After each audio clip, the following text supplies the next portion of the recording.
کیسرانی info centre کے معزز دوستو، السلام علیکم۔ ایک بادشاہ کے 3 بیٹے تھے، تینوں کو ایک ہی شہزادی پسند آ گئی۔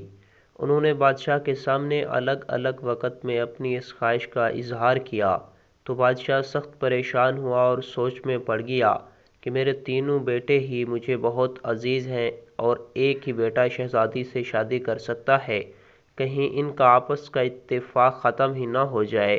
شہزادی کو جب یہ علم ہوا تو اس نے شادی کی ایک عجیب شرط رکھ لی۔ اس نے کہا، تینوں شہزادے یعنی کامران، احمد اور کاشف میں سے جو بھی میری سب سے پسندیدہ چیز لے کر آئے گا میں اسی سے ہی شادی کروں گی۔ شہزادی نے تینوں بھائیوں کو 1 مہینے کا وقت دیا۔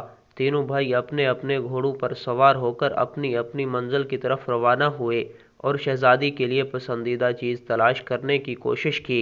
تینوں بھائیوں نے ایک دوسرے سے وعدہ کیا کہ کچھ بھی ہو جائے مگر ہماری دوستی میں فرق نہیں آنا چاہیے۔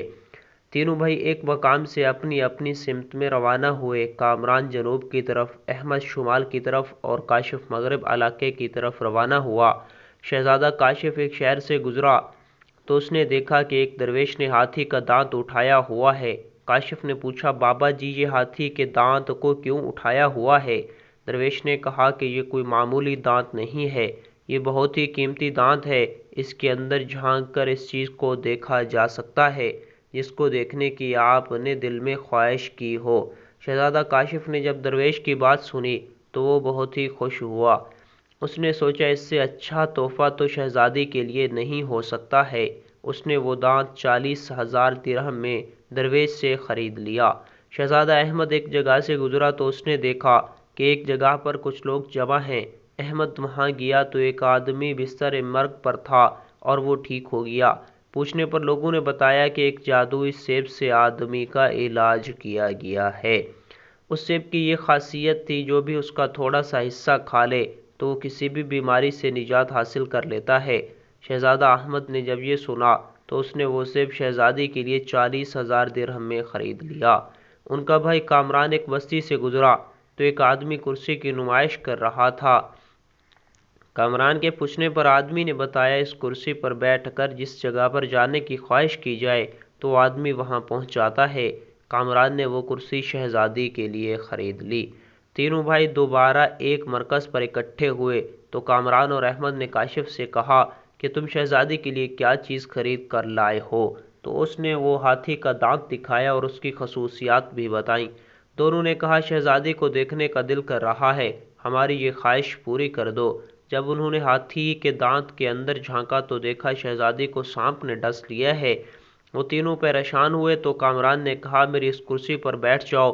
تینوں کرسی پر بیٹھ گئے تو کامران نے خواہش کی کہ شہزادی کے پاس لے جاؤ تو کرسی اسی وقت ان تینوں کو اڑا کر شہزادی کے پاس لے آئی۔ احمد نے جلدی سے شہزادی کو سیب کا حصہ کھلایا تو شہزادی اسی وقت ٹھیک ہو گئی۔ شہزادی نے کہا، میری جان بچانے میں تم تینوں کا کردار ایک جیسا ہی ہے۔ اگر ہاتھی، دانت، کرسی اور سب تینوں میں سے ایک چیز بھی نہ ہوتی تب میری جان نہیں بچ سکتی تھی۔ اب تم تینوں میں تیر اندازی کا مقابلہ ہوگا اور جس کا تیر سب سے دور جائے گا میں اسی سے شادی کروں گی۔ تینوں نے اپنا تیر نشان لگا کر کمان کے ذریعے ہوا میں پھینکا اور جب چیک کیا گیا تو کاشف کا تیر احمد سے آگے تھا مگر کامران کا تیر مل ہی نہیں رہا تھا۔ شہزادی نے کہا، جب تک کامران کا تیر نہیں مل جاتا تب تک فیصلہ نہیں ہو پائے گا۔ تینوں بھائی قریب کے جنگل میں شکار کے لیے گئے۔ وہاں احمد نے دیکھا کہ کامران کا پھینکا ہوا تیر پڑا ہے۔ اگر وہ چاہتا تو وہ تیر چھپا سکتا تھا مگر اس نے تیر اٹھایا اور اپنے بھائی کو گلے لگا کر مبارکباد دی کہ آپ کی شہزادی کی شادی کی خواہش پوری ہو گئی ہے۔ کامران کا تیر سب سے زیادہ فاصلے پر ہونے کی وجہ سے کامران اور شہزادی کی شادی ہو گئی اور تینوں بھائیوں کی دوستی میں فرق بھی نہیں آیا۔